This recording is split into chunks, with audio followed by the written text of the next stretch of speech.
Olá, querido irmão, querida irmã, este é o programa Tesouro da Igreja e eu, Luiz Carlos, juntamente com você, estamos aqui dando continuidade aos nossos estudos sobre a carta encíclica Dominum et Vivificantem, aquele que é Senhor e dá a vida. É um documento do Papa São João Paulo II, quanto à terceira pessoa da Santíssima Trindade, o Espírito Santo. Então ele vem aqui ensinando para nós todo o trabalho, toda a operação que o Espírito Santo faz. Claro, já fez, antes de Jesus ser encarnado, mas depois com Jesus. Então ele mesmo que trabalha nessa encarnação. Ele que dá toda a força para Jesus durante os seus 3 anos de ministério. E depois Jesus ascendendo aos céus envia esse Espírito para ficar eternamente conosco e dentro de cada um de nós. Nós nos tornamos então santuários do Espírito Santo. Bem, é um documento muito interessante, nós estamos estudando aqui. Já visto aí a gente perceber toda a ação da terceira pessoa Santíssima Trindade em nossas vidas. Esse documento aqui tem como texto base aquele em que Jesus fala, que o Espírito Santo nos convencerá a respeito do pecado, da justiça e do juízo. Então, pecado, justiça e juízo. É um trabalho do Espírito Santo. É ele que vem nos convencendo quanto a isso. Então, nós estamos vendo aqui, no 2º capítulo, o Espírito que convence o mundo quanto ao pecado. E nós estamos em um 5º subtítulo, que pertence a esse 2º capítulo aí, que tem como título O Sangue que Purifica a Consciência. Bem, nós vimos aqui então que este sangue que purifica a consciência, claro, é o sangue de Jesus derramado na cruz, de onde o Espírito Santo tira toda a força, toda a graça para purificar a nossa consciência com este sangue redentor de nosso Senhor Jesus Cristo. Então, é o Espírito Santo que nos faz entrarmos na economia da salvação através do batismo e, consequentemente, então, ele tem esse trabalho de lavar a nossa consciência, iluminar nossa consciência com a luz dele e lavar nossa consciência com o sangue de Cristo, que elimina, então, todas as trevas, elimina o pecado, e nós passamos a entender que nós somos pecadores. Então, nossa consciência é iluminada por esse Espírito, lavada pelo sangue de Jesus, e, portanto, nós conseguimos daí enxergar o pecado em nós, reconhecer que nós somos pecadores e, sim, passarmos a buscar uma vida de santidade. Isso é o que importa para o Pai, para o Filho, para o Espírito Santo. Bem, nós estamos vendo aqui, então, sobre como que é a nossa consciência, o que é a nossa consciência, Então nós vimos aí que a nossa consciência é o nosso espírito humano, chamamos também de alma humana, e é o que nós somos como gente. Então nossa consciência, na nossa consciência então está sendo formada a nossa integridade. Na nossa consciência está sendo formada a nossa idoneidade. Na nossa consciência está sendo formada a nossa personalidade, ou seja, o nosso caráter. O nosso caráter está em constante mutação. Eu não posso dizer assim, olha, por exemplo, você que me conhece, vamos dizer assim, você não pode dizer, o Luiz Carlos ele é assim e vai ficar assim o resto da vida. Não. O Luiz Carlos, igualmente a você, tem que sofrer mutação, quer dizer, uma mudança, uma metanoia, não é? Constantemente. Então, meu espírito amanhã não pode ser o mesmo que hoje. Amanhã, meu espírito, minha alma, minha personalidade tem que estar mais firme, meu caráter mais decidido por Jesus ainda.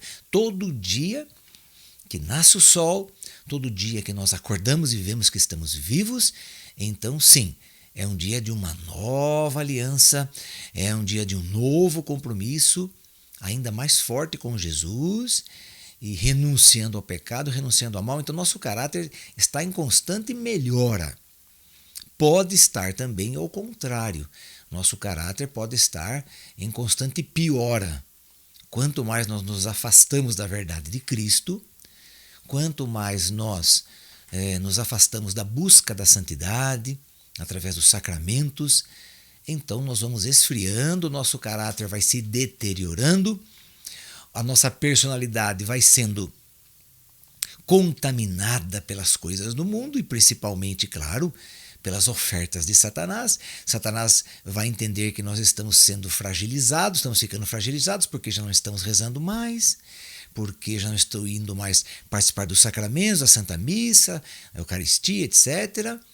Não estou frequentando mais essa pastoral ou aquele movimento, ou um grupo de oração, ou um retiro.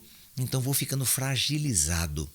E aí então começa a entrar dúvidas, eu começo a oferecer brechas a Satanás, brechas ao pecado, e quando percebo, então, eu estou piorando. Então, por isso que o caráter nunca está formado. Nunca eu posso dizer assim, pronto, eu estou formado, nada mais vai mudar em mim a partir de hoje. Mentira. A partir do próximo minuto, eu posso fazer algo que eu nem imaginava que eu fosse fazer, e que seja para melhor ou, em outro caso, para pior. Mas aí que está. Então, eu não posso dizer que meu caráter está formado. O que eu tenho que fazer é trabalhar o meu caráter, que é minha personalidade, que é o que eu sou como gente, né, como homem, ou se for mulher, então é o que eu sou como pessoa. Então, por isso é personalidade, vem de persona, do latim persona, né?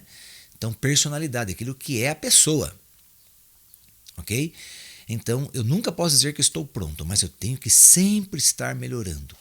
Por isso, buscando cada vez mais a Deus, cada vez mais a oração, o amor, o perdão, a buscar a humildade, a fraternidade. Então, são esses pontos que eu tenho que trabalhar constantemente na minha vida. Renunciar a toda inveja, ciúme, inimizade, briga, ódio, guardar mágoa, rancor, ressentimento. Não, eu tenho que ir perdoando essas coisas. Estão fazendo mal para mim, eu tenho que dar um jeito de pedir forças para o Senhor e ir perdoando, porque eu não posso guardar mágoa e rancor, que isso se transforma em doença dentro de mim. Eu passo a ficar doente. Por quê? Porque eu guardei mágoas, rancores, ressentimentos, ódio, vingança e etc. Então veja, isso é consciência. E é isso que o Espírito Santo está trabalhando. Onde que o Espírito Santo trabalha em nós? No nosso corpo? Não. O nosso corpo não precisa ser trabalhado pelo Espírito Santo. O nosso corpo tem que ser trabalhado por nós mesmos. Então eu tenho que aprender a comer comida boa, uma comida saudável. Boa, quando eu falo boa aqui não significa caro, né? Ah, vou ter que comer agora o quê? Filé mignon? Não, não é isso. A comida boa são saladas, frutas, grãos, enfim, cereais, claro, carne, arroz, feijão, claro, tudo bem. Mas saber comer, não é? Para não ficar aí juntando gordura no corpo. Tem que praticar exercício, claro que tem que praticar exercício constantemente. Principalmente se eu trabalho então sentado, né? Então aí a situação piora bastante. Então eu tenho que praticar exercício, tenho que cuidar do meu corpo? Tenho que cuidar do meu corpo, sim. A alma tem que cuidar também? Com certeza, mas é aí que o Espírito Santo trabalha. Não trabalha no corpo, mas trabalha na alma, na minha personalidade. Então é Ele que vem me convencer quanto ao pecado. Isso Jesus diz claramente neste documento. O Espírito que convence o mundo quanto ao pecado. Se eu não for convencido pelo Espírito Santo que eu sou pecador, eu nunca vou buscar a graça de Deus, a santidade, nunca vou. Porque eu não vejo pecado em mim, é aí que está. A minha pouca visão espiritual é tão grande. Eu não tenho visão espiritual, ninguém tem essa visão espiritual, a não ser que seja concedida pelo Espírito Santo. Então, é ele que tem que vir falar comigo. Então, mas aí que está. O Espírito quer me convencer quanto ao pecado. E eu preciso dar condições para ele me convencer. Percebe? Então, num anúncio, numa palavra, numa palestra, num canto, numa música, o Espírito Santo trabalha no meu coração e me atrai. Então, é isso que nós estamos tratando aqui, nesse documento. Então, vamos lá. Continuando ainda aqui no parágrafo, deixa eu ver o número do parágrafo 43, né? Estamos aí no primeiro, segundo, terceiro, na quarta parte desse parágrafo aqui, 43, né?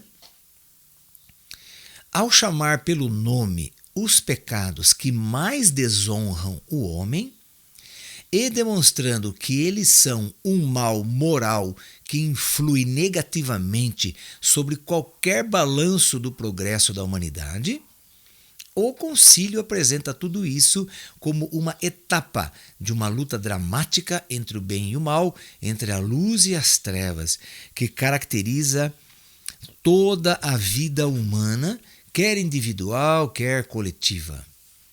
A Assembleia do Sínodo dos Bispos de 1983, sobre a reconciliação e a penitência, apresentou em termos mais precisos, o significado pessoal e social do pecado do homem. Então aqui ele está citando, né, o Concílio Vaticano II, de onde saíram aí 16 documentos, entre ele a Constituição Dogmática Gaudium et Spes, gozo e alegria, gozo e esperança, que fala exatamente da vida do ser humano, como que o ser humano deve proceder. Então nós vamos estudar esse documento sim mais para frente, que é um documento maravilhoso do Concílio Vaticano II, onde nós vamos crescer muito em conhecimento e sabedoria, viu? Fique tranquilo aí que nós vamos estudar esse documento sim. Então ele está dizendo aqui que esse documento, juntamente com esse Assembleia do Sínodo de 83, claro, foi aí quase 20 anos depois do concílio, né? Esta Assembleia, que vão tratar da reconciliação e penitência. Apresentou em termos mais precisos o significado pessoal e social do pecado do homem. Então, o homem pode pecar pessoalmente? Sim, eu peco pessoalmente. Mas também posso pecar socialmente. Socialmente, quando eu peco junto com outros, quando faço com os outros o mesmo pecado. Então, um pecado social. É um pecado que é comum a várias pessoas e tem várias pessoas realizando esse pecado. Então, por exemplo, o pecado social. Nós vamos montar uma quadrilha e vamos corromper, vamos roubar alguma coisa, né? Vamos corromper aí um banco, uma empresa, uma indústria, formar uma quadrilha, como nós já vimos aí, principalmente nos governos, né, do Brasil, aí quadrilhas que roubaram muito através da Petrobras, por exemplo, né? Então foram quadrilhas que foram montadas. Então já é um pecado social, é um pecado feito por pessoas que montam uma quadrilha e atingem, ferem um grupo muito grande de pessoas, por exemplo, um país inteiro. Então isso é chamado pecado social. Ok? No cenáculo, agora entrando no parágrafo 44. No cenáculo, na véspera de sua paixão e depois na tarde da Páscoa, então na véspera da paixão, paixão foi sexta-feira. Então na véspera, quinta-feira santa, que nós chamamos, né? Quinta-feira santa, onde Jesus fez o seu último discurso. Que é nesse último discurso que tem aí esse texto que o Papa João Paulo II usou para emitir esse documento, que é o que fala justamente aí, Jesus falando, o Espírito então convencerá o mundo a respeito do pecado, da justiça e do juízo. Então, é sobre este documento aqui, é sobre este versículo, melhor dizendo, que o Papa redigiu este documento para nós. Então isso aconteceu na quinta-feira santa, na véspera da paixão de Cristo. Então, no cenáculo, na véspera de sua paixão e depois na tarde da Páscoa, Jesus Cristo apelou para o Espírito Santo como para aquele que testemunha que na história da humanidade o pecado continua a existir. Todavia, o pecado está submetido ao poder salvífico da redenção. Então, o que é redenção? Poder salvífico. Lembra que nós já estudamos isso? Redenção e remissão. São dois elementos tirados, dois processos tirados, executados por Jesus na cruz, que ele realiza e dá ao Espírito Santo capacidade, condições de tirar a redenção e tirar a remissão do sacrifício de Cristo e trazer até nós. Ok? Então, o que é redenção? Redenção é um pagamento de um resgate. É onde Jesus nos compra de Satanás, oferecendo todo o seu sangue por cada um de nós. Isso é redenção. Ele nos salvou, nos livrou da morte, nos livrou do domínio de Satanás. Então, isso é redenção. Então, vamos ver. Todavia, o pecado está submetido ao poder salvífico da redenção. O convencer o mundo quanto ao pecado é algo que não para, pelo fato de ele ser chamado com o seu nome e identificado por aquilo que é, em toda a extensão da sua natureza. Então, quer dizer, o pecado é pecado por aquilo que ele é, não por aquilo que ele imagina ser. Não, pelo que ele é. O pecado só nos oferece maldade, só nos oferece morte. O pecado não oferece um outro caminho. O que acontece é que o pecado ele é envolvido, embalado, embrulhado, adornado de um jeito que fica bonito. É como Jesus fala, não é? O que é um pecado? Vamos usar uma palavra de Jesus que ele usou para outra coisa. Mas eu vou dar aqui um exemplo. Ele fala quanto aos fariseus. Os fariseus, ele falou, vocês fariseus parecem túmulos caiados. Quer dizer, podre por dentro e pintadinho, bonitinho por fora. Mas por dentro está podre. Então o pecado é assim. O pecado é podre, é podridão. O pecado é maldição, o pecado é morte, é lixo. O pecado ele é só mal, ele é só maldade. Mas ele vem envolvido de uma coisa bonita que nós achamos que é legal. Então por isso que nós pecamos, porque achamos que é bacana, gostoso, bonito. Mas é uma grande mentira, uma grande ilusão. Ao convencer o mundo quanto ao pecado, o Espírito da Verdade encontra-se com a voz das consciências humanas. Então, quando ele vem convencer o mundo quanto ao pecado, o Espírito Santo, esse Espírito da Verdade, ele encontra-se com a voz das consciências humanas. O que é a voz das consciências humanas que nós já vimos no programa passado? É o que eu tenho como entendimento do bem e do mal que Deus me fez assim. Quando eu fui gerado no ventre da minha mãe, já explicamos isso, eu vim com um princípio de conhecer o bem e o mal por mim mesmo. Por mim mesmo eu já sei o que é bom e o que é mal. Mas aí como eu gosto de pecar, então eu engano a mim mesmo, falando, Luiz Carlos, não tem problema. Poxa, mas roubar aquele celular é pecado. Não tem problema, ele tem seguro, ele ganha outro. É mesmo, então vamos lá roubar. Então, quer dizer, eu enganei a mim mesmo. Então eu passo a ser um mentiroso tão bom mentiroso, que eu consigo enganar a mim mesmo. Veja, como Satanás fez com Adão e Eva. Enganou-os quanto à verdade. Não é? Então o Espírito Santo encontra a voz das nossas consciências, né? Aquela vozinha que fala conosco, cuidado, está errado, ou está certo, continue.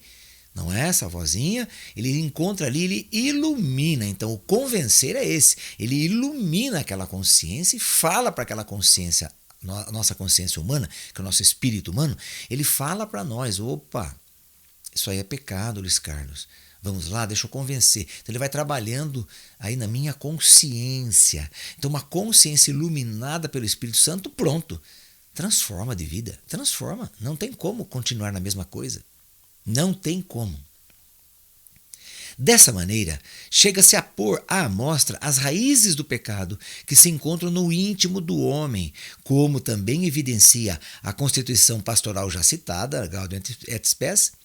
Na verdade, os desequilíbrios de que sofre o mundo contemporâneo estão ligados com um desequilíbrio mais fundamental, que se enraiza no coração do homem.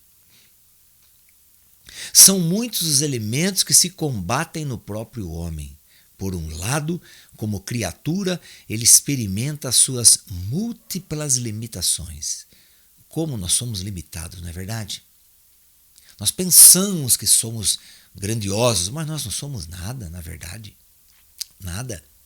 É que o amor de Deus é tão grande por cada um de nós, né, que quando nós nos entregamos a esse amor, nós recebemos tanto carinho de Deus, tanto abraço, tanto colo de Deus, que nós nos achamos a melhor pessoa do mundo. E, bom, nesse caso somos de fato. Mas quanto ao que eu posso fazer, eu sou muito limitado. Todo ser humano é. Né? Nós não conseguimos aumentar um dia de vida. 1 hora de vida eu não consigo aumentar. Eu não consigo enxergar o que vem daqui a 1 minuto. Não consigo. Então, sou limitado. Tenho que aceitar essa minha limitação. Preciso de Deus para todas as coisas. Tem muita gente que por arrogância, prepotência, autossuficiência, estudos, etc., fala, não, eu sou eu mesmo, eu não preciso de Deus. Não é? Então, nesse sentido que o Espírito Santo vem, então, iluminar essa mente, essa consciência. Por um lado, como criatura, ele experimenta suas múltiplas limitações. Por outro lado, sente-se ilimitado nos seus desejos e chamado a uma vida superior. Atraído por muitas solicitações, ele vê-se a todo momento constrangido a escolher entre elas e a renunciar a algumas. Mas ainda fraco e pecador, faz muitas vezes o que não quer e não faz o que desejaria fazer. Nesse caso aí, fraco e pecador, não é? O texto conciliar faz aqui referência às palavras de São Paulo que são bem conhecidas de nós, não é? Aquela palavra que ele vai citar em Romanos 7, né, que ele fala, eu sei o que é fazer, eu sei o que é o bem, eu quero fazer o bem, mas não consigo quando eu vejo, já fiz o mal novamente. Então, este é o meu pecado, este é o seu pecado. São nossas limitações. Por isso que precisamos de Deus. Senão nós iremos cair nas nossas próprias armadilhas. O convencer quanto ao pecado, que acompanha a consciência humana todas as vezes que ela reflete em profundidade sobre si mesma, leva, pois, à descoberta das raízes do mesmo pecado no homem, como também dos condicionamentos da própria consciência no curso da história. Com certeza. Com certeza. Existe uma coisa muito importante. Os santos da igreja, por que eles são santos? Por que eles se tornaram homens e mulheres santas? Porque eles se tornaram profundos conhecedores de sua incapacidade. Se tornaram profundos conhecedores do que eles são ou do que eles não são. Profundos conhecedores. Agora, como que eu me transformo em um profundo conhecedor de mim mesmo? Aí que está, meu querido irmão, minha querida irmã, a chave mestra da nossa salvação. Quando que eu consigo entender em mim, ver em mim minhas pobrezas, minhas podridões, o nada que eu sou? Quando eu permito e convido o Espírito Santo para me convencer. Quando eu deixo ele me convencer. Quanto mais eu deixo ele me convencer, quanto mais eu busco Jesus na adoração e deixo ele falar comigo, ele vai apresentando para mim o nada que eu sou, a miséria que eu sou. Como diz a palavra de Deus, o homem é pó e voltará ao pó. O que ele é mais que isso? Nada. Então, quanto mais eu vou reconhecendo pela luz, pela força, pela clareza do Espírito Santo, pelo sangue de Cristo que Ele trouxe para mim, vai me lavando minha consciência, aí eu vou enxergando a minha pobreza, vou enxergando a minha limitação, o meu pecado, nada que eu sou, vou reconhecendo a minha fraqueza e que eu preciso de Deus 100%, 1000%. Então, aí sim, aí eu estou começando a pular o primeiro grau da minha santidade. Então, todos os santos da igreja, todos eles, sem exceção, chegaram à conclusão cada dia mais de que eles eram grandes pecadores. Grandes pecadores. Veja, por isso que quem não se confessa é aquele que acha que não tem pecado. Então não se confessa. Já os santos da igreja se confessavam toda semana, buscando a misericórdia de Deus, porque aí, quanto mais iluminado por esse Espírito, mais convencido por esse Espírito, sim, eles entendiam quão pecadores eles eram, por isso buscavam constantemente a confissão.